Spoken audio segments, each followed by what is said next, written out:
Se suele decir, y no sin razón, que Venezuela no tiene líderes, la corrupción, lo malo. A mí me parece estupendo cuando un país reconoce sus errores, más estupendo, sobre todo si estuviera en capacidad y con el buen deseo de corregirlos.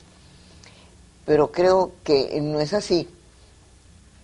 Y por eso yo les he explicado el motivo que en mis muchísimos años de televisión, muy dedicados Carlos y yo, a los problemas, sobre todo vamos a decir políticos en relación con el hombre y con el quehacer venezolano, los he cambiado solamente por aquellos venezolanos y venezolanas que trabajan por Venezuela, pero no en una función o sobre todo no en cargos públicos y sobre todo tampoco aquellos que están buscando votos a través de mentiras muy repetitivas. Entonces yo les dije que como no, que yo los haría cuando las mentiras sean nuevas y frescas y que por lo menos permitan un mínimo grado de credibilidad. No es tan fácil de manera escoger los invitados que vienen aquí al Canal 51 y que realmente agradezco, al parecer ven mucho esto y los programas de opinión que aquí producimos, porque nos creen. Tener a Enrique Pérez Olivares, les confieso que me emociona y nos honra a todos tenerlo, porque es un venezolano ejemplar, un hombre que ha trabajado en línea absolutamente definida y definitoria de su vida por la cultura, por la educación, y no sé de dónde saca ánimo para seguirlo haciendo, porque no es muy fácil. Pero no solamente aquí es reconocido Enrique Pérez Olivares como un hombre de excepción y de pensamiento, y al cual hasta se les pide consejo, pero eso no es nada, pedir consejo a todo el mundo, pero se les hace caso, y ha sido nombrado recientemente el presidente, no sé, es una fundación o una institución, una asociación Jacques Maritain, de la cual hablaremos más tarde. Pero antes de eso, quiero decirles algo que es muy reciente. Fue el comienzo, digamos, de un año electoral ya más candente con un debate. Yo no quisiera y no pienso dar la más mínima opinión sobre eso que llaman el juego, quién ganó, quién perdió. No es eso. Eso no se trata de eso, sino de la importancia de esos debates. Eso es un gran bien democrático, el poder debatir. Si ustedes se recuerdan, debatió el doctor Caldera, debatió el doctor Uslar. Por cierto, en muchos casos Carlos Rangel fue un moderador. Los grandes debates recientes entre Aznar y Felipe González, los de los presidentes americanos. Pero hay un factor, el moderador es casi un reloj humano. No tiene opinión, da los tiempos, por supuesto es un conocedor de la materia para saber apuntar, pero no puede ser nunca una persona que haga algo más que decir señor, señor, señora, señores, y aquí le queda un minuto, le queda dos. Es la única manera de respetar un debate. Como nosotros somos espectadores, pedimos que en los futuros debates los o las moderadoras sean profesionales de su oficio. Allá los que están debatiendo y allá nosotros los que tenemos que oír a veces los pobres debates.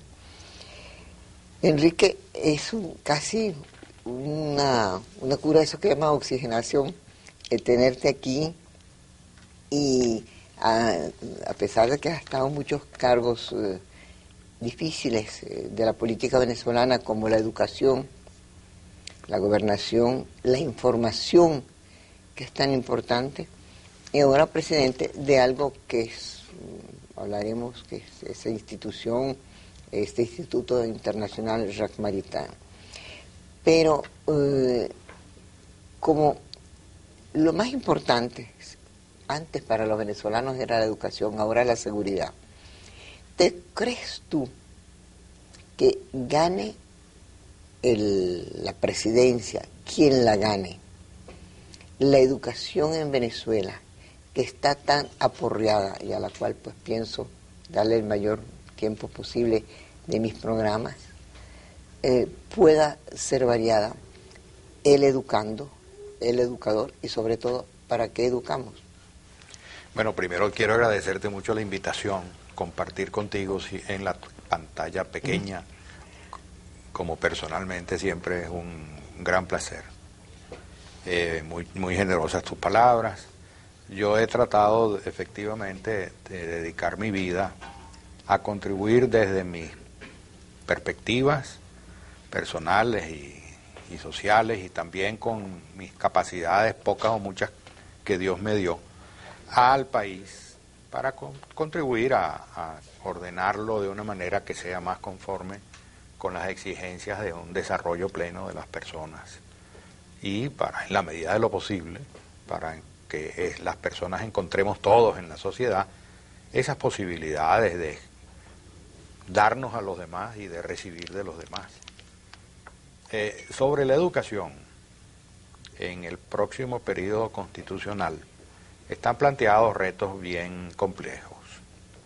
Por una parte, me parece que hasta ahora, en los años anteriores, en las décadas anteriores, se han puesto en marcha programas de reforma, no todos, por cierto, de buena calidad, pero en todo caso se ha ido avanzando en la modificación de perspectivas importantes. Por ejemplo, el énfasis que se pone hoy en día y que se reconoce en torno a la educación del niño, prácticamente desde la concepción y el desarrollo del preescolar, fue una adquisición, digamos así, para las perspectivas educativas del país, que se produjo a finales de los 60. Antes eso era una visión que compartía un grupo muy pequeño de personas, entre otros, por ejemplo, la doctora Vega, que fue una gran pionera del preescolar, pero en general los que estaban involucrados en el proceso educativo no se daban cuenta de la tremenda importancia que tenía eso. Hoy está reconocido.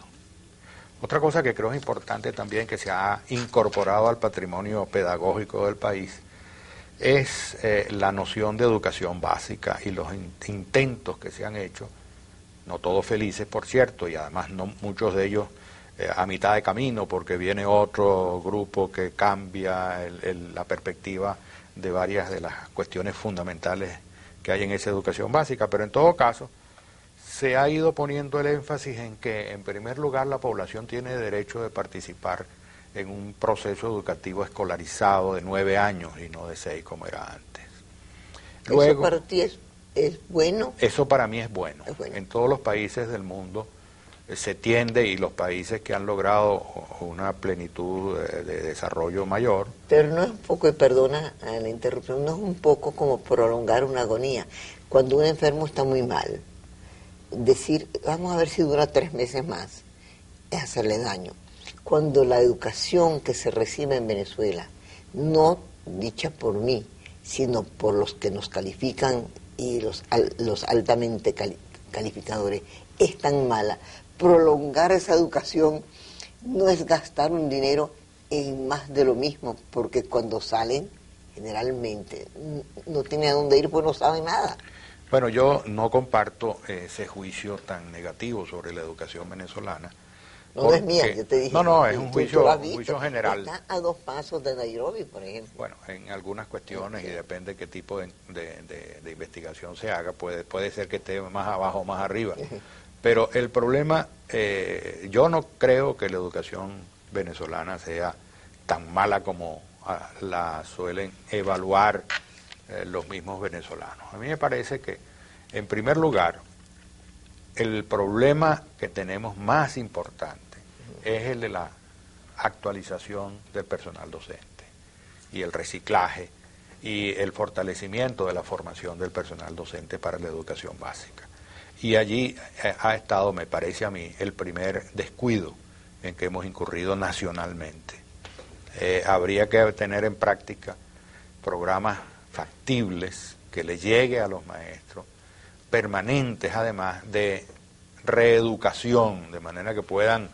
Bueno, vamos a decir educación y reeducación, pero resulta que lo que, no estoy una vez calificando, pero lo que vemos las cosas de afuera, es hasta ahora, y he entrevistado maestros en mis muchísimos años de reportera, generalmente lo primero que me plantean, algo que es muy lógico, toda persona desea ganar más, pero es su salario, sus días libres, es decir, la calidad del educando no ha demostrado a través de la prensa, a través de lo que él hace todos los días, su vocación de enseñar, sino una buena vocación sindicalista. Es decir, el sindicato muchas veces ha impedido a los ministros casi trabajar en otra cosa que en conversaciones, en diálogos con los sindicatos. Bueno, hay un exceso de gremialismo, no hay duda de eso, no solamente en el sector educativo, sino también en otros servicios fundamentales como el médico. Imagínate. U otros análogos, ¿no? Sin duda que eso es verdad, y es una de las cuestiones que hay que superar. Pero el problema es no tanto el gremialismo como la frecuencia con la cual se interrumpen las actividades pero docentes. es casi siempre eso a veces es por gremialismo, de un gremialismo malentendido, pero también de un revolucionarismo intoxicante que ha hecho pero ya está de capa caída ese por lo menos ya. Pero no, hay violencia anarcoide de inspiración política, las hemos visto hace poco en niños de muy pequeña y corta edad, en cuarto grado hasta séptimo grado, en estos mismos meses atrás. Ese ha sido, yo creo, un problema serio que va superándose poco a poco en el área del conflicto político, y me parece que el esfuerzo lo tenemos que hacer ahora en superarlo en el gremialismo. Pero hay que reconocer que los niveles de ingreso del magisterio se deterioraron de una manera espantosa. Pero además que cuando se han incrementado de una manera desvinculada del mejoramiento de la capacidad del docente. Y ese ha sido un error fundamental. Pero Enrique, es decir, a pesar de tu juventud, ¿tú te acuerdas que cuando aquí se forma el pedagógico, vienen los chilenos que suelen ser buenos pedagogos, con Parodi, Panina, se forma el instituto pedagógico, y hay una voluntad, así como la gente, hoy día va a haber un cantante, la gente quería inscribirse y enseñar mejor y aprender. Sí.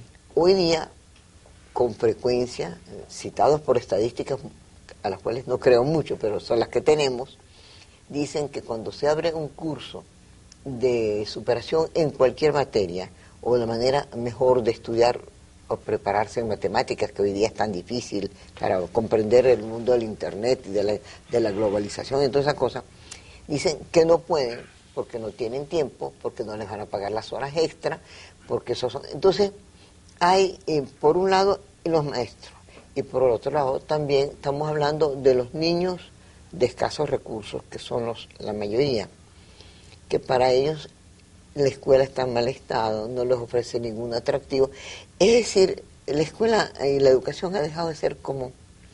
todo el mundo hace gargarismo. Verbalmente sí. Es prioridad, verbalmente, pero no es realmente. Pero realmente sí, es... Eso es verdad, mira, hoy día cualquiera de la gente, de los muchos compañeros que yo tengo en nuestra institución, que tú conoces, hacen lo que sea para poner a su hijo en un colegio, a veces muy malo también, pero privado, inclusive por seguridad física. Eso es cierto, pero mi comentario siempre sobre esa situación crítica es el siguiente: tenemos que avanzar en el mejoramiento de la educación en general, privada y pública, pero sobre todo en la educación pública. Y esto tiene que ser una meta nacional, porque la mayor parte de la población no está en condiciones económicas de acceder a la educación privada. Es verdad que en los últimos decenios, creo que tiene 15 años el programa o algo más, sí, hay un programa de subsidio a una educación privada que no tiene costo económico para el estudiante, o tiene muy bajo costo económico, es el programa de apoyo a las escuelas gratuitas o de matrícula insuficiente, y eso ha sido una gran ventaja. El ejemplo que todos citamos cuando hablamos de este tema es Fe y Alegría, de una gran calidad educativa, ¿no?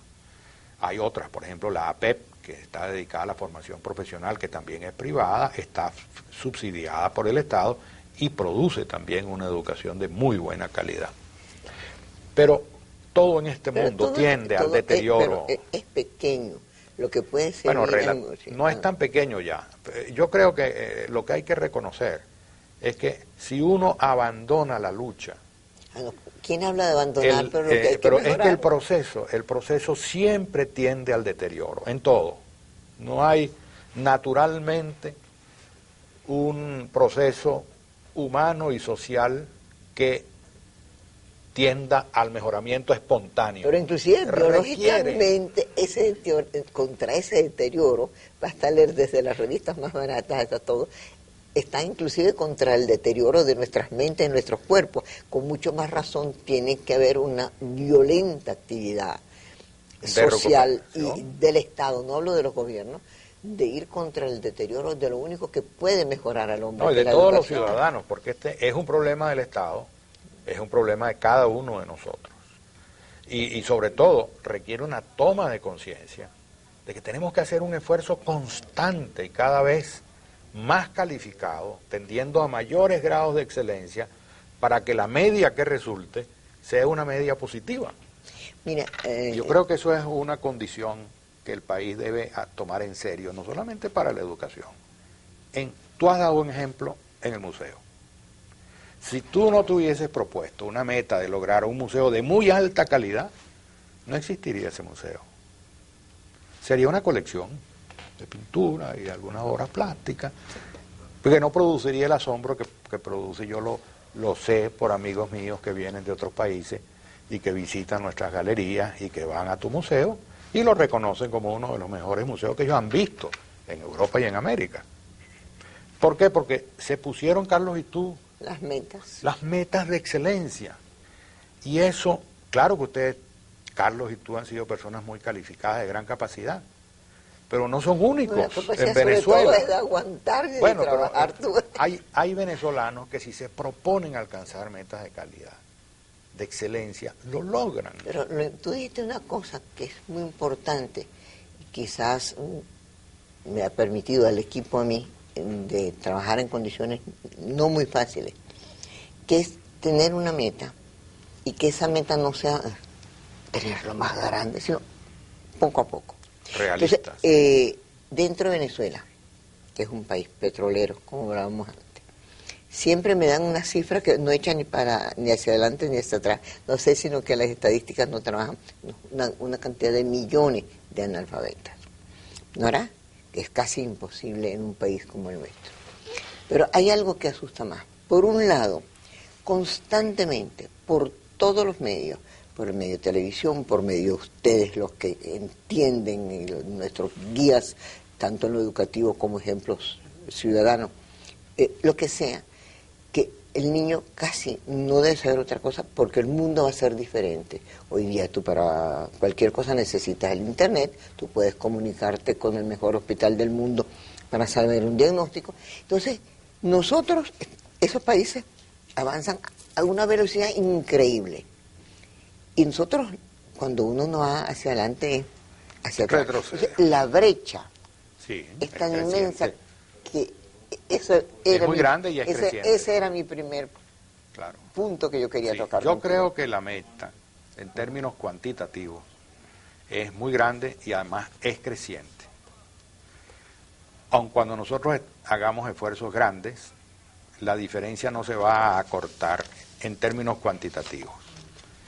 Pero yo estoy convencido que en términos cualitativos podemos alcanzar y pasar más allá de esas estadísticas y de esas dinámicas de innovación, porque nosotros estamos en condiciones, por ese contenido humanista de nuestra cultura hasta a niveles muy populares, de hacer un aporte a la cultura de la humanidad que permita comprender. Tú me decías eso inclusive a través de... Pero esa es una institución en un país donde la cultura es un haber, es bien, y donde se da el lujo más grande que puede tener el hombre, que es el de pensar y el de decirlo.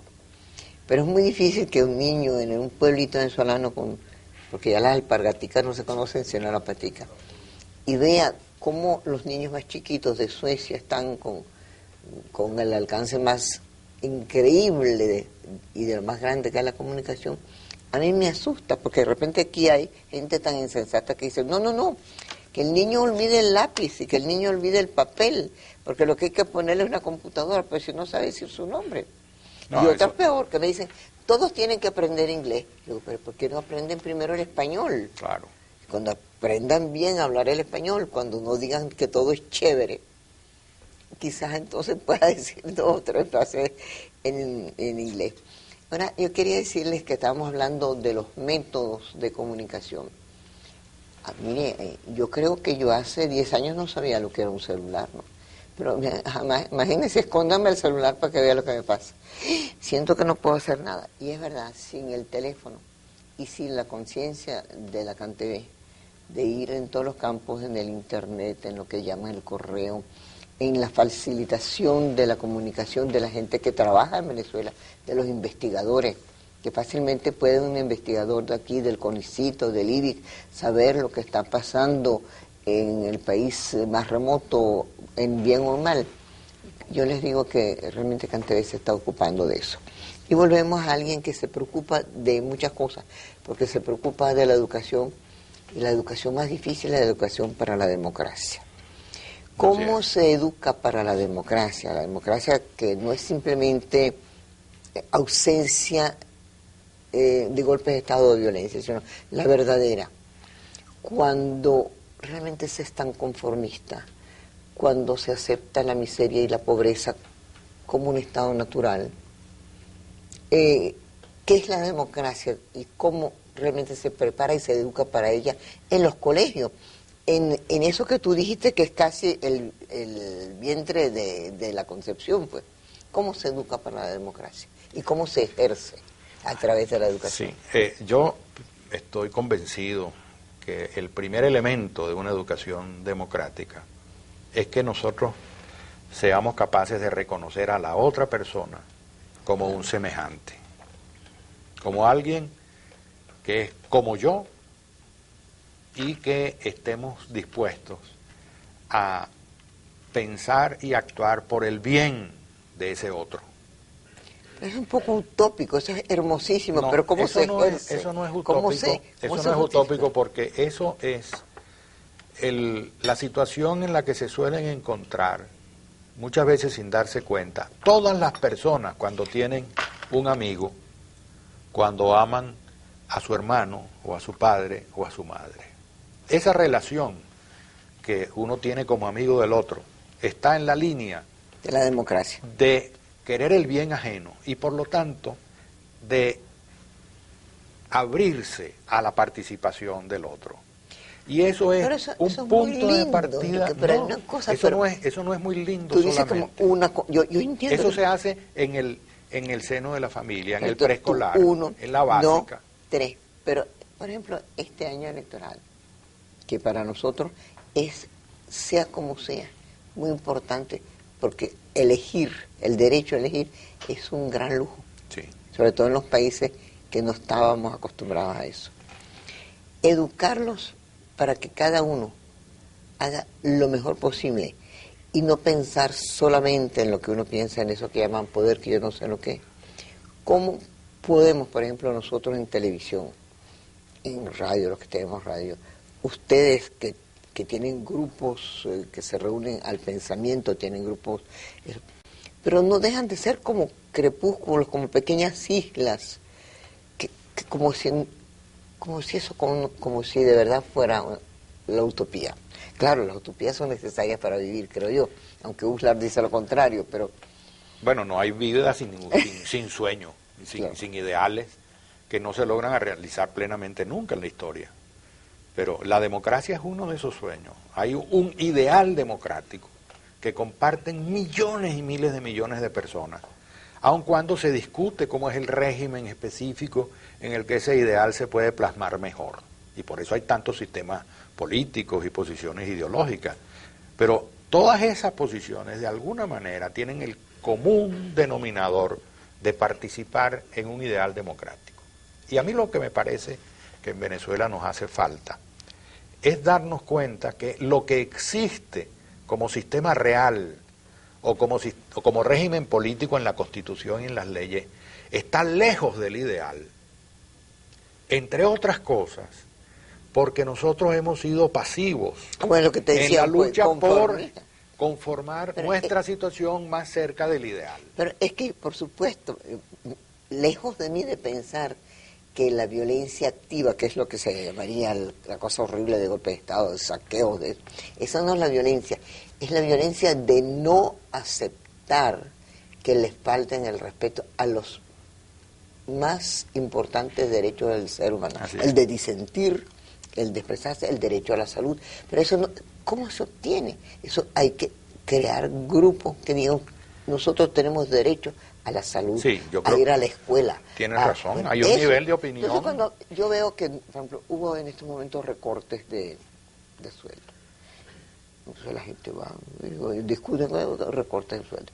Pero en realidad no es el recorte de sueldo lo que puede hacer la vida tan extremadamente difícil del venezolano. Es la actitud de que una persona que hace poco llevé al Hospital Vargas, con mucha influencia, tú sabes, con mucha tarjeta de recomendación, no hay cama desde hace 10 días y no hay un pabellón quirúrgico séptico de hace 12. Fuimos a ver la persona está totalmente conforme con eso. Es que no pueden hacerlo mejor. Esa aceptación de la miseria es miserable. Sí, ese es un Nos problema. hace más pobres. Ese es un problema que hay que atacar y superar. Yo creo que ahí tenemos responsabilidad. Los que estamos en la educación escolar, pero también los que están en la educación asistemática e informal, que hoy en día se centra principalmente en los medios de comunicación social. Hay una gigantesca responsabilidad para contribuir a tomar conciencia de que nada mejora sin el esfuerzo de cada uno de nosotros. Ese no es un problema del presidente. Exacto. Aun cuando el presidente está involucrado en el problema y tiene su responsabilidad. Pero debería estar menos. Es decir, es un problema de todos nosotros. Lo casi maravilloso es que tuviéramos un Estado y no que cada uno dijera, mira, tú sabes, yo soy amiga del gobernador tal o del Claro. tuviéramos un Estado. Pero hay algo que solamente Pérez Olivares puede explicarnos, y es en la educación. Y yo no vamos a hablar de la educación que no recibimos, sino de la educación de aquellos que reciben. Es decir, de los que ya pagan mucho dentro de sus posibilidades. Pero al parecer, las metas de esos educadores, tan profesionales y tan estimados por cada uno de los grupos, llega a uno no entender a qué clase de Venezuela van y cuál clase de liderazgo desean. Y yo no voy a hablar yo no sé hablar con cosas tapadas como yo hablo con las clases claras. Últimamente sí ha habido una gran preocupación de las clases pudientes venezolanas de mejorar y de imponer una educación. Y ha habido algo que se llama, vamos a tratar de formar líderes. Entonces, yo simplemente como reportera he recogido opiniones. Yo a mi hijo, o mi hija, porque no vamos a discriminar, yo lo mando al Jefferson. Y digo, Jefferson, yo no voy a hablar sino de las cosas buenas, no voy a nombrar los colegios que no sirven. Porque ahí aprende, creo que ahí aprende inglés. Le voy a mandar tal parte porque ahí aprende francés. Otros dicen, no, los míos, el papá se educó en el San Ignacio y hasta ahora de los curas son los más soportables.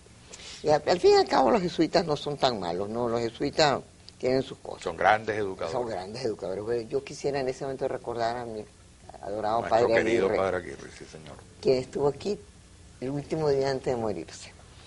Después dicen, no, eso está bien para las clases medias, pero no para los grandes dirigentes. Para los grandes dirigentes tenemos que traer a la gente del Opus. Pero la gente del Opus es más secreta, pero va a formar mejores líderes.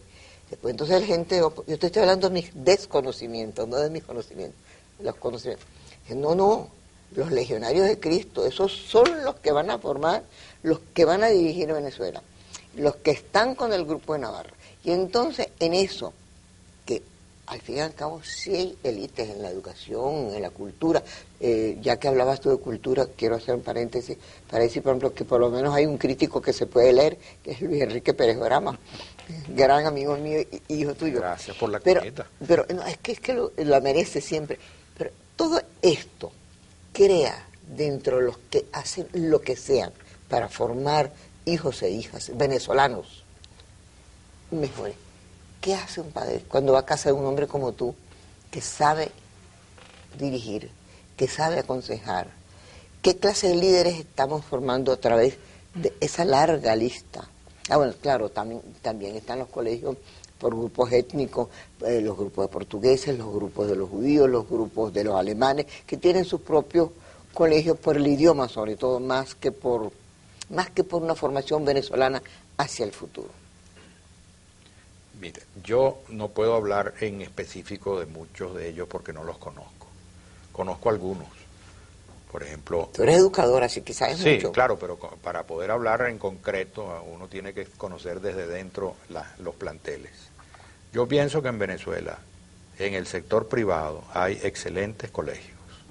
Varios de los que tú has nombrado allí. Por cierto, que no he nombrado a las mujeres, están las mujeres bueno, estupendas. Hay colegios aquí muy tradicionales en el sector privado, religioso y laico. Santiago de León es un colegio estupendo. Y las hermanas de San José de Tarve, mis vecinas. San José de Tarve. Y el Peñón fue durante muchos años y continúa siendo un colegio estupendo. De manera que hay buena educación. ¿Qué tipo de líderes están saliendo de allí? Eso es lo que yo quiero. ¿Y para qué? Claro. Yo creo que allí hay una pregunta crucial, porque los educadores durante bastante tiempo no se terminaron de convencer que de sus manos salía el liderazgo. Salían los venezolanos. Claro, los seres salían humanos, los seres humanos en llamamos general, venezolanos en exacto, este caso. pero no se habían percatado de que entre esos seres humanos habían unos que ocupaban esa función con el tiempo de dirigir a los demás, de conducir, de ser líderes. En general, ese es un fenómeno contemporáneo, diría yo, porque antes había mucha conciencia en la antigüedad y en la Edad Media, en los principios de la Edad Moderna, de que la educación era para formar dirigentes. Tanta conciencia y deformada conciencia que entonces escogían algunos que tenían más posibilidades sociales o económicas o culturales y solo a ellos lo educaban. Después se dan cuenta de que eso no es suficiente. Hacen con esa sabiduría de la gente del pueblo, cuando tienen unos hijos, al que creen un poquito mejorcito, al que mandan al colegio. Sí, claro, y eso lo sigue. Bueno, pero después nos dimos cuenta que eso era un error, que había que preparar a todos. Y se hace la universalización de la educación, al menos... La masificación, quiero hablarte de eso también. Si en ciertos niveles básicos, ¿no? Pero se fue desdibujando la conciencia sobre la función de preparación de dirigentes que cumple necesariamente todo proceso educativo, sea bueno o sea malo el colegio. Porque al final hay unos que, por haber recibido la educación que recibieron, y al poner en juego sus condiciones naturales, espontáneas, terminan siendo dirigentes, aun cuando sea a nivel del grupito de la esquina del mamón. Pero generalmente, como muchos de los grupos que te nombré, menos de los que he dejado afuera porque son escuelas, digamos, más flexibles en sus metas, esas escuelas están sumamente... no diría subsidiadas la palabra, porque no me gusta el término, pero sumamente soportadas con una ayuda económica de grupos que pueden hacerlo, pero que esperan que sus líderes, una vez en cualquiera de los campos que ejerzan, educación, finanzas, etcétera, parezcan a lo que ellos aspiran que sea en el país. De manera que, por ejemplo... Yo conozco, no creo conocer ningún caso en este tipo de plantel, ni en ningún otro en general, puede haber, no los conozco yo, pueden existir, en los cuales las personas que apoyan económicamente condicionen el arquetipo de liderazgo que va a salir. No conozco ningún caso. Sé que hay las familias que participan en los colegios, asumen una responsabilidad mayor de la que normalmente se asume en los colegios, no solamente desde el punto de vista económico, que lo hacen, y entonces hay bonos lo que permite que el profesor pueda dedicarse a tiempo completo, sí, y el niño bien comido pueda ir a tiempo completo. O por lo menos lo que permite que se les pueda pagar en el sector privado, sí, lo mismo que se le paga en el sector público, porque el sector público hasta hace Son muy poco mejores tiempo pagados, son mejores tenía pagados. mejores remuneraciones que las del sector privado y eran además en muchos casos gente dedicada exclusivamente a un plantel. En cambio en el sector privado por lo menos en dos planteles tenía que trabajar el maestro o el y profesor. clases particulares también. Exacto, para poder tener un Redondear sus ingreso meses. suficiente, ¿no? Yo lo que sí estoy convencido es que cuando una persona, una familia, escoge un plantel, no solamente lo escoge porque va a aprender a escribir y a leer, sino porque hay una consistencia, coherencia y resonancia de valores en común. Los valores que la familia tiene y que quiere transmitirle a los hijos, ellos esperan que el plantel también los refuerce, o viceversa, porque hemos llegado a una situación que no es deseable, en la cual se le confía a la escuela los valores y la familia se ausenta. Eso es muy frecuente entre nosotros y es un gran error. Y ahí... Pero la mejor escuela es la casa cuando existe. Exacto. Ahí está una de las causas de la debilidad de nuestro proceso educativo. Pero es que justamente en nuestro Porque país... tenemos una no te lo voy a crisis decir a ti, familiar tremenda. tenemos una crisis familiar espantosa, Entonces, pero lo que quería comentar era que el tomar conciencia sobre la crisis de la educación nos lleva necesariamente a tomar conciencia sobre la crisis de la familia. Porque los años más importantes de la vida de una persona, donde está como una esponja absorbiendo, está en el seno de la familia. Entonces nosotros tenemos que, al tomar conciencia de que ahí se está jugando el éxito de todo el proceso de desarrollo pleno de una persona, atender a ese déficit que presenta nuestra familia y que ha sido dejada a sus solas fuerzas y a los impulsos a veces no muy legítimos de la sociedad o de los grupos sociales o de las mismas personas que están involucradas. Como tú hablabas de familia, me acordé de que el reloj que yo uso, no lo quiero mostrar hoy, hoy voy a hablar de la familia justamente, es una familia muy puntual, la familia, yo les digo siempre mi reloj de Omega Constellation, pero es la familia Cupelo, tienen 100 años en Venezuela, enseñando de padres en hijos una buena conducta de trabajo. El mayor señor Cupelo, tiene no sé cuántos años, llega a las 8 en punto a su trabajo, sus hijos trabajan 8 horas al día, y yo creo que quizás por eso el producto que ellos me permiten anunciar, que es el reloj Omega Constellation, es tan puntual, que es uno de los valores que no tenemos y que es tan importante, el valor del tiempo, que en Venezuela el mañana siempre es tan horrible y tan doloroso, y ha echado a perder tantas vidas. Sí, yo te doy trabajo mañana, porque no sabemos decir no. ¿Tú no crees, Enrique, que a pesar de que es que el tema que me apasiona y contigo cualquier cosa es interesante, que una de las cosas que se le debe enseñar a la gente es decir no? Sí, por supuesto. Porque te dicen, sí, mi amor, mira, tú me puedes pagar el dosado que me debes de no sé. Sí, mi amor, mañana. El no es un elemento fundamental de la sinceridad. Y yo creo que la sinceridad es una virtud fundamental para el hombre y para la sociedad. Hay que aprender a decir que no. Ahora, volviendo a las escuelas y a los líderes. Hablábamos falta de líderes. Yo te presenté en este canal como un líder que lo crea yo, es muy poco importante, pero la gente me cree, pero lo creemos en Venezuela, estemos absolutamente de acuerdo o no con lo que tú pienses. Pero como ejemplo venezolano, ¿qué tipo de educación? Es decir, cuando tú vas a hacer una operación, y tú dices, yo voy a hacer una operación de apéndice, yo voy a sacar el apéndice hay una meta. En Venezuela deberíamos educar ¿para qué? Entonces, esos líderes deberían ser ¿para qué? Porque el líder no solamente es aquel que se para y dice, bueno, y ustedes me hacen esto y esto, es muy importante, pero el líder es ¿para qué y para qué país? Sí, yo creo que ese es un punto... Es que a mí eso me angustia. Es un punto crucial. En primer lugar, yo creo que tiene que ser líderes para un país en libertad, con pleno respeto de los derechos de la persona humana. Eso me parece que es una primera meta clara que hay que tener en la formación de los cuadros dirigentes. En segundo lugar, líderes con una preparación del mejor nivel posible, o sea, con metas de excelencia, aun cuando sea en situaciones de entrenamiento profesional a nivel de obrero o de ayudantes del hogar o de personas, es lo que sea, tienen que ser excelentes. Y eso hay que meterlo en la cabeza de los dirigentes. Cualquiera sea la posición, cualquiera sea el trabajo, cualquiera sea el desempeño que alguien va a realizar, tiene que tener como meta la excelencia.